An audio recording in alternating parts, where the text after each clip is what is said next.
موت کا کوئی علاج نہیں۔ یہ کہانی سچے واقعات پر مبنی ہے۔ بہت سال پہلے کی بات ہے۔ ایک گاؤں میں ایک لڑکی تھی۔ دوسرے بچوں کی طرح اس کو بھی کھیل کود میں بہت مزہ آتا تھا، اور بچے تو کسی کی سنتے ہی نہیں ہیں۔ تیز بارش ہو یا تیز دھوپ، بچوں کو تو بس کھیلنے سے ہی مطلب ہوتا ہے۔ سخت گرمیوں کا موسم تھا اور دوپہر کا وقت تھا۔ نور اپنی کزن شاہانہ کے ساتھ اس جگہ گئی جہاں وہ ہمیشہ کھیلنے جاتے تھے۔ وہ جگہ ان کے گھر سے تھوڑی ہی دور تھی، اور وہاں پر ایک درخت تھا جہاں پر بچوں نے کھیلنے کے لیے جھولا لگایا ہوا تھا۔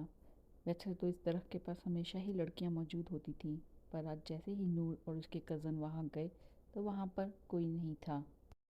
نور نے کہا، چلو اچھا ہے، آج ہم خود ہی مزہ کریں گے، اور نور جلدی سے جا کر جھولے پر بیٹھ گئی، اور اس بات پر شاہانہ کو بہت غصہ آیا۔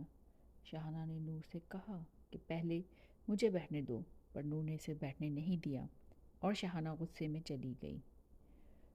نور کو یہ احساس ہی نہیں ہوا کہ نور وہاں پر اب اکیلی رہ گئی ہے۔ اچانک نور کو محسوس ہوا کہ جیسے کوئی جھولا دے رہا ہے، اور آہستہ آہستہ وہ اور تیز ہوا میں جا رہی تھی۔ اب وہ خود بھی ڈرنے لگی تھی کہ یہ اس کے ساتھ کیا ہو رہا ہے۔ نور وہاں پر چلانے لگی، پر وہاں کوئی بھی نہیں تھا جو اس کی مدد کرتا۔ نور کو عجیب عجیب آوازیں سنائی دینے لگیں، اور وہ اچانک سے اس جھولے سے گر گئی اور بے ہوش ہو گئی۔ کچھ دیر بعد جب اس کی آنکھ کھلی تو اس نے دیکھا کہ وہ اپنے ہی گھر میں ہے، پر وہ کچھ بولنے یا پھر کچھ کرنے کی حالت میں نہیں تھی۔ وہ سب کو بتانا چاہ رہی تھی کہ اس کے ساتھ کیا ہوا، پر وہ کچھ نہیں بول پا رہی تھی۔ دن بدن اس کی حالت خراب ہوتی جا رہی تھی۔ اس کے ماں باپ نے ہر ڈاکٹر، ہر حکیم سے بات کر کے دیکھ لی، پر کوئی بھی اس کا علاج نہیں کر پا رہا تھا۔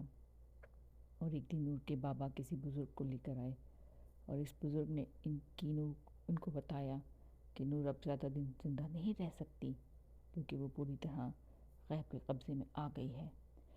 پھر بھی وہ اس بزرگ نے اپنی طرف سے پوری کوشش کر لی کہ وہ نور کو بچا لیں، پر کچھ دن بعد پتہ چلا کہ نور اب اس دنیا میں نہیں رہی۔ سننے میں کچھ یوں آیا کہ مرنے سے کچھ دیر پہلے نور بالکل صحیح ہو گئی تھی، اور اس نے اپنی ماں کو سب کچھ بتایا جو کچھ بھی اس کے ساتھ ہوا تھا۔ اور آخری بات جو اس نے بتائی وہ یہ تھی کہ کوئی اس کے کان میں روز کہتا تھا کہ موت کا کوئی علاج نہیں۔